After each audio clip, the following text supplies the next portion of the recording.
하나님은 어떻게 악을 이기셨는가? 존 파이퍼. 7장. 죄로 물든 이스라엘 왕정의 진정한 왕 예수.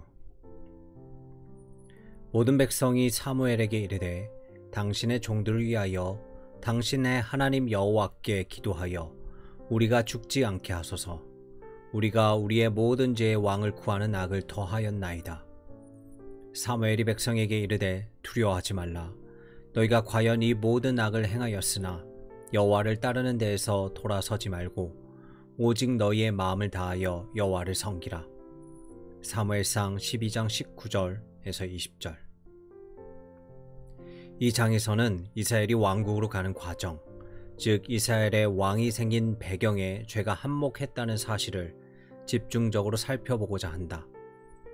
하나님의 백성으로서 자신의 창조주이며 구원자인 하나님을 향해 우리도 다른 나라들처럼 되고 싶습니다. 하나님이 우리의 왕이기를 원하지 않습니다.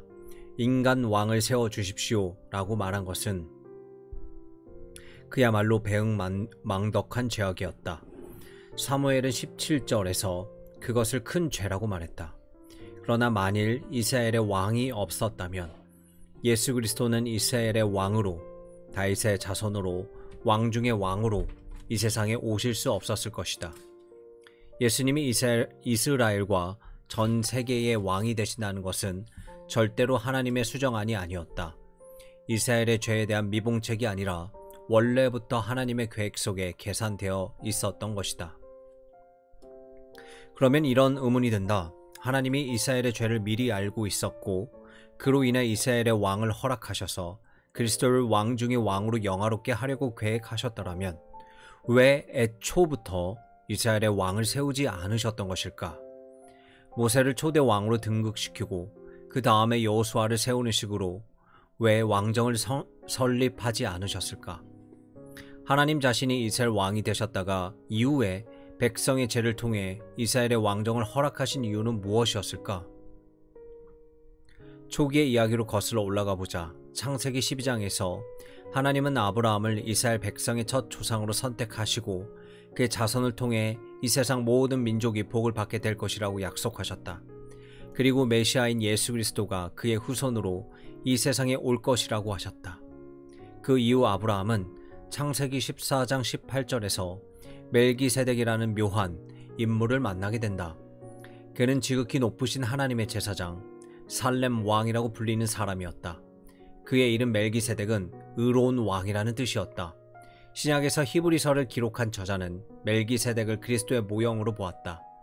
그 이유는 시편 110편 4절에서 메시아는 멜기세덱의 서열을 따라 영원한 제사장이라고 했기 때문이다. 히브리서 기자도 멜기세덱은 지극히 높으신 하나님의 제사장이라 먼저는 의의 왕이요 그 다음은 살렘 왕이니 곧 평강의 왕이요 하나님의 아들과 닮아서라고 이야기했다. 하나님의 계획 속에서 장차 오실 메시아가 제사장과 같은 왕이 될 것이라는 사실이 포함되어 있었다. 메시아가 왕이 된다는 결정은 애초에 계획이 수포로 돌아간 뒤에 나온 불가피한 차선책이 아니었다.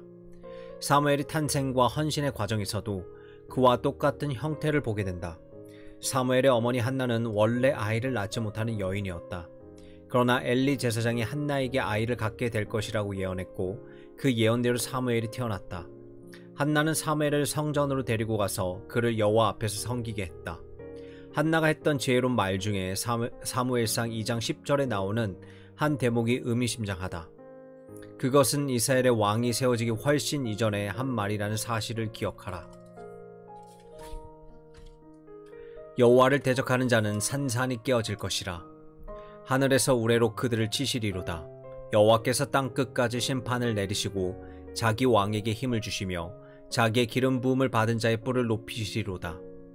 다시 말해 이는 언젠가 이스라엘 왕이 세워질 것이라는 예언적 기도였다. 신명기 17장 14절에서 20절에 보면 이스라엘 왕정이 되었을 때 대비해서 모세가 이스라엘 백성들에게 경고를 주는 장면이 나온다. 이스라엘 백성과 왕이 여호와 하나님의 명령을 거역할 때 그들이 외국으로 붙잡혀 갈 것이라는 예언이 신명기 28장 36절에 기록되어 있다. 여호와께서 너와 내가 세울 내 임금을 너와 내 조상들이 알지 못하던 나라로 끌어가시리니 내가 거기서 목석으로 만든 다른 신들을 섬길 것이며. 사무엘상 12장에서 이스라엘 백성이 왕을 요구한 사건은 하나님에게 뜻밖의 일이 아니었다. 하나님은 그들이 가진 가공할 죄를 지을 것을 미리 알고 계셨고 그들의 요구를 허락할 것도 이미 알고 계셨다. 하나님은 어떤 일을 허락하실 때 매우 지혜롭게 하신다. 결코 어리석게 하시지 않는다. 그러므로 이스라엘 백성의 죄는 이스라엘 왕정과 예수 그리스도의 영광을 위한 하나님의 응대한 계획 속에 포함되어 있었다고 봐야 한다. 그렇다면 하나님이 왜 그런 식으로 역사하셨는지를 논의하기에 앞서 이스라엘 왕정이 어떻게 시작되었는지부터 살펴보기로 하자. 왕을 요구하는 것은 사무엘상 8장에서 이미 시작되었지만 여기서 12장 8절부터 11절을 보면서 하나님이 이스라엘에 얼마나 완벽한 왕이었는지를 되돌아보자. 여호와께서 모세와 아론을 보내사 그 두 사람으로 너희 조상들을 애굽으로 인도해 내어 이곳에 살게 하셨으나 그들이 그들의 하나님 여호와를 잊은지라. 여호와께서 그들을 하솔 군사령관 시스라의 손과 블레셋 사람들의 손과 모압 왕의 손에 넘기셨더니 그들이 저희를 치매 백성이 여호와께 부르짖어 이르되 우리가 여호와를 버리고 바알들과 아스타롯을 섬김으로 범죄하였나이다. 그러하오나 이제 우리를 원수들의 손에서 건져내소서. 그리하시면 우리가 주를 섬기겠나이다 하매 여호와께서 여룻바알과 베단과 입다와 나 사무엘을 보내사 너희를 너희 사방 원수의 손에서 건져내사 너희에게 안전하게 살게 하셨거늘. 사무엘이 이 말을 하는 이유는 하나님이 얼마나 신실하게 왕권을 행사하셨는지 백성들에게 깨닫게 하려는 것이었다. 이스라엘 백성이 하나님께 부르짖을 때 하나님은 그들을 구해주셨다. 그리고 그들을 안전하게 살게 해주셨다. 사실 그것은 왕이 해야 할 의무이자 역할이었다. 백성이 안전하게 살도록 해주는 것 말이다. 그러나 이스라엘 백성은 어떻게 행동했는가? 너희가 암몬 자손의 왕 나하스가 너희를 치러 옴을 보고 너희 하나님 여호와께서는 너희의 왕이 되심에도 불구하고 너희가 내게 이르기를 아니라 우리를 다스릴 왕이 있어야 하겠다 하였도다. 당시 사무엘의 음성에는 어찌 그럴 수 있느냐는 통탄이 그대로 배어 있었을 것이다.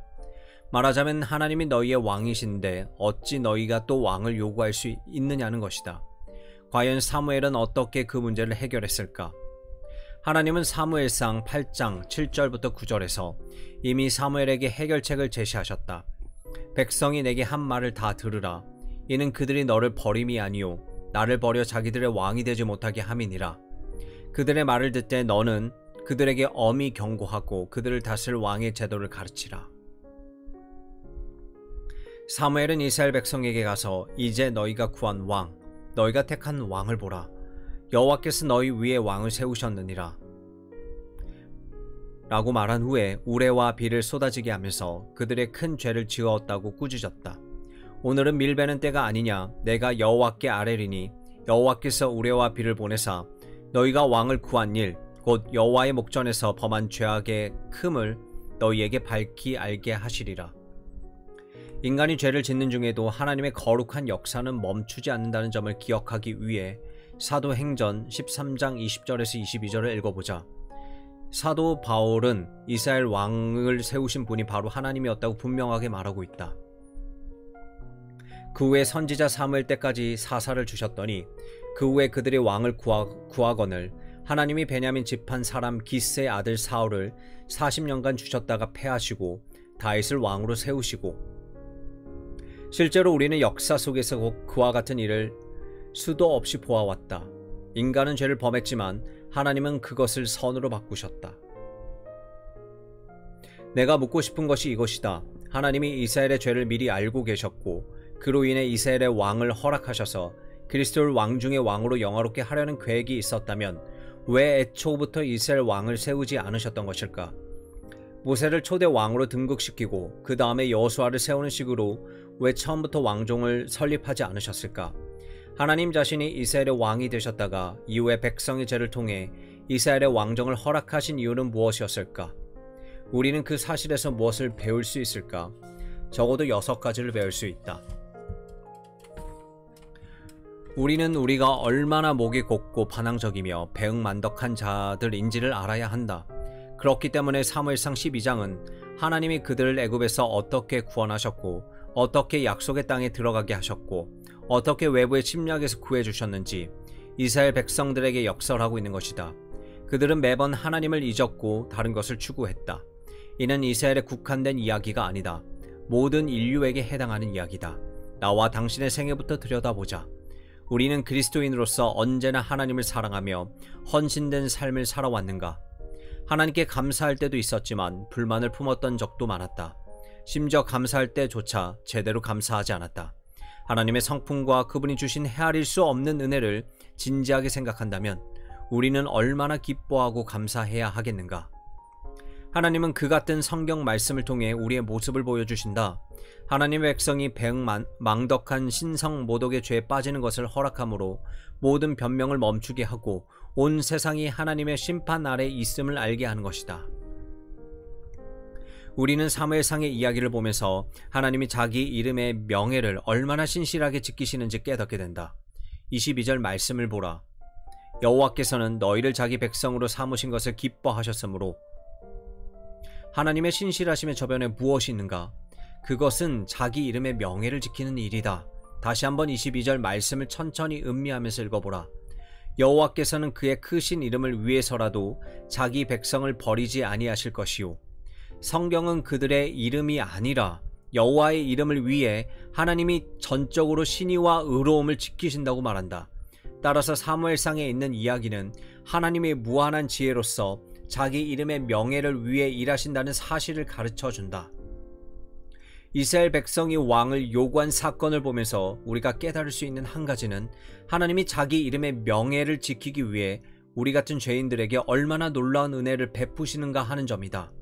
19절부터 22절의 내용을 상기해보라. 이스라엘 백성은 자신들의 하나님께 얼마나 큰 죄를 지었는지 깨닫고서 두려움에 떨기 시작했다. 19절에서 그들은 사무엘을 향해 당신의 종들을 위하여 당신의 하나님 여호와께 기도하여 우리가 죽지 않게 하소서, 우리가 우리의 모든 죄의 왕을 구하는 악을 더하였나이다 라고 간청했다. 그 뒤에 20절에서 사무엘이 대꾸하는 말은 죄인을 향한 값없는 은혜가 어떠한지를 단적으로 보여준다. 두려워하지 말라. 너희가 과연 이 모든 악을 행하였으나. 자, 여기서 멈추고 놀랄 준비를 하자. 두려워하지 말라. 너희가 과연 이 모든 악을 행하였으나. 혹시 인쇄가 잘못된 것은 아닐까? 정상적이라면 두려워하라. 너희가 과연 이 모든 악을 행하였다 라고 해야 하지 않을까? 하지만 성경 본문은 분명히 두려워하지 말라. 너희가 과연 이 모든 악을 행하였으나 라고 기록하고 있다. 그것은 순전히 은혜였다. 우리는 마땅히 두려워하라. 너희가 과연 이 모든 악을 행하였다 라고 소리를 들어야 했지만 하나님은 두려워하지 말라. 너희가 과연 이 모든 악을 행하였으나 라고 우리에게 은혜를 베푸신다. 어떻게 그럴 수 있을까? 그 은혜의 근거는 무엇일까? 분명 우리 때문은 아니다. 우리는 악을 행했고 죄를 지은 사람들이다. 그렇다면 무엇일까? 우리는 이미 그 근거를 보았다. 여호와께서는 그의 크신 이름을 위해서라도 자기 백성을 버리지 아니하실 것이요. 22절. 여호와의 이름의 명예가 하나님이 우리를 버리지 않는 근거다. 만약 하나님이 자신의 명예를 저버린다면 우리에게도 은혜를 베풀지 않을 것이다. 만약 하나님의 은혜가 우리의 가치에 달린 것이라면 하나님은 결코 우리에게 은혜를 베풀 수 없었을 것이다. 우리는 목이 곱고 반항적이며 배응망덕한 자들이다. 값없이 주시는 하나님의 은혜가 없었다면 우리에게는 아무 소망이 없다. 그리고 그 은혜 근거는 우리 이름의 가치가 아니라 하나님 이름의 무한한 가치인 것이다. 디모데후서 2장 13절을 기억해보라. 우리는 미쁨이 없을지라도 주는 항상 미쁘시니 자기를 부인할 수 없으시리라. 하나님이 자신의 명예에 충실하신 것이 우리에게 미쁘게 행하시는 이유다. 그렇다면 우리가 구원을 받을 수 있었던 것은 우리가 하나님께 정말로 가치 있는 존재여서라기보다 하나님이 하나님 자신에게 가치 있는 존재이기 때문이고, 이 사실을 이스라엘 백성의 죄를 보면서 새삼 깨닫게 된다. 왕을 세우는 권한이 오직 하나님께 속했다는 사실을 사무엘서의 이스라엘 역사를 보면서 절감하게 된다. 하나님은 이스라엘이라는 국가를 세우며 어느 누구도 왕으로 세우지 않으셨다. 이는 하나님 자신만이 이스라엘 왕이심을 명백히 하기 위함이었다. 오직 하나님만이 왕이셨다. 이스라엘 백성이 왕을 요구했을 때 그들은 바로 그 사실을 거부한 것이다. 하나님은 사무엘상 8장 7절에서 그 점을 분명하게 밝히셨다. 나를 버려 자기들의 왕이 되지 못하게 함이니라. 만일 하나님이 모세와 여호수아를 왕으로 세워 이스라엘 역사를 시작하셨다면 오직 하나님만이 이스라엘의 정당한 왕이 되실 수 있다는 사실이 명료해지지 않았을 것이다. 인간은 하나님의 경쟁자가 될 수 없다. 하나님이 인간을 왕으로 세우시는 것을 보면서 우리는 그분의 목적이 무엇인지 깨달아야 한다. 하나님은 이스라엘 왕가의 혈통을 이어받은 진짜 왕, 더 정확히 말해 인간이며 동시에 하나님인 진짜 왕이 이 세상에 오기를 바라셨던 것이다. 두 가지 사실이 이를 뒷받침한다. 하나는 이스라엘의 모든 왕들이 죄를 지었다는 것이고 그렇기 때문에 이스라엘의 참된 왕은 하나님밖에 없다는 것이다. 이스라엘에게 인간 왕을 허락하셨다고 해서 하나님이 마음을 바꾸신 것이 아니다. 하나님만이 이스라엘의 진정한 왕이라는 점에는 변함이 없었다. 이스라엘의 왕은 하나님 한 분뿐이고 그 뒤에는 다윗의 자손인 또 다른 왕이 오는데 그분은 인간 왕들처럼 범죄하지 않았다. 그 왕은 여느 죄 있는 인간이 아니었다. 그분은 인간이며 동시에 하나님이었다. 말 한마디로 바리새인의 입을 막을 만큼 예리했던 예수님의 질문은 시편 110편 1절에서 다윗이 읊은 시에 근거한 것이었다.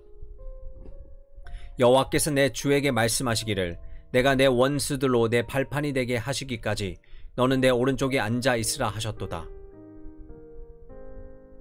예수님은 이 말씀을 인용하시면서 자신을 죽이려 하는 자들 향해 다윗이 그리스도를 주라 칭하였은즉 어찌 그의 자손이 되겠느냐라고 물으셨다. 다시 말해 예수님은 자신이 단순한 다윗의 자손이나 단순한 인간 왕이 아니라는 사실을 강조하신 것이었다. 태초에 말씀이 계시니라. 그 말씀이 하나님과 함께 계셨으니 이 말씀은 곧 하나님이시니라. 말씀이 육신이 되어 우리 가운데 거하심에 우리가 그의 영광을 보니 아버지의 독생자의 영광이요 오직 하나님만이 이스라엘의 진정한 왕이시다. 그렇게 시작되었고 그렇게 끝날 것이다. 예수 그리스도는 인간인 동시에 하나님인 왕이었다. 마지막으로 하나님이 이스라엘에게 왕을 허락하신 것은 인간 왕이 필요했기 때문이란 점을 알아야 한다. 오로지 하나님만이 이스라엘의 진정한 왕이 되실 수 있다. 하지만 인간 왕도 필요했다. 왜 그런가? 하나님이 죄인인 백성들 사랑하고 통치하기 위해서는 왕이 백성을 위해 죽어야 했기 때문이다. 그러나 하나님은 죽을 수 없다. 인간만이 죽을 수 있다. 그래서 하나님은 스스로 이스라엘의 진정한 왕이 되셨을 뿐 아니라 그 왕이 백성을 대신해 죽도록 계획하셨다. 하나님이며 동시에 인간인 존재가 이스라엘의 왕이 됨으로써 그 왕은 하나님이면서 동시에 인간이 되어 죽을 수 있었던 것이다. 사무엘이 두려워하지 말라. 너희가 과연 이 모든 악을 행하였으나 라고 말했을 때 그 은혜의 근거는 무엇이었을까? 그것은 하나님의 이름이 갖는 가치였다. 그의 크신 이름을 위해서라도 자기 백성을 버리지 아니하실 것이요 하나님의 이름의 명예를 지키는 것이 바로 그 은혜의 근거였다. 그렇다면 하나님 자신의 이름의 명예를 결정적으로 드높인 사건은 무엇이었는가? 그것은 예수님의 십자가 죽음이었다. 로마서 3장 25절은 이렇게 말한다. 이 예수를 하나님의 그의 피로써 믿음으로 말미암는 화목제물로 세우셨으니 이는 하나님께서 깊이 참으시려는 중에 전에 지은 죄를 간과하심으로 자기의 의로우심을 나타내려 하심이니 사실상 하나님은 이스라엘 백성의 죄를 눈감아 주셨다. 그들은 왕을 요구하는 순간 즉시 처벌을 받아야 했지만 하나님은 그들을 용서하고 죄를 눈감아 주셨다. 그분의 이름을 위해서였다. 하지만 하나님이 인간의 죄를 이불 밑에 슬쩍 밀어놓고서 여전히 거룩하고 의로운 이름을 드높인다는 것을 있을 수 없는 일이었다. 죄는 반드시 다루어져야 하고 죄는 처벌을 받아야 한다. 예수님이 십자가 위에서 돌아가셨을 때 바로 그 일이 이루어진 것이다. 우리 같은 죄인들이 처벌을 받지 않고서는 예수님처럼 영광스럽고 강력하고 선하고 거룩하고 지혜로운 왕을 가질 수 있는 이유는 하나님이 우리 죄를 위해 그 왕을 죽게 하고 다시 부활하게 하셨기 때문이다. 사복음서를 보면서 예수님을 처형하기 전에 빌라도가 내가 유대인의 왕이냐라고 질문하는 내용이 나오는데 예수님은 그 질문에 내 말이 옳도다 라고 대답하신다. 그분은 단지 유대인의 왕이 아니었고 모든 백성, 특히 그분을 신뢰하는 자들의 왕이었다. 예수님은 현재 하나님 아버지 우편에 앉아 계시며 언젠가 모든 원수를 그분의 발 아래 두게 하실 것이다. 그때 그분이 선택한 지구상의 모든 백성은 그분 주위에 모여들 것이다. 그런 후에 이 세상은 종말을 맞을 것이고 예수님은 많은 사람의 죄를 담당하시려고 단번에 들이신 바 되셨고 구원에 이르게 하기 위하여 죄와 상관없이 자기를 바라는 자들에게 두 번째 나타나시니라. 그리고 그 옷과 그 다리에 이름을 쓴 것이 있으니 그것은 단지 유대인의 왕이 아니라 만왕의 왕이요 만주의 주라 하셨더라. 아멘. 오소서 왕이신 예수여.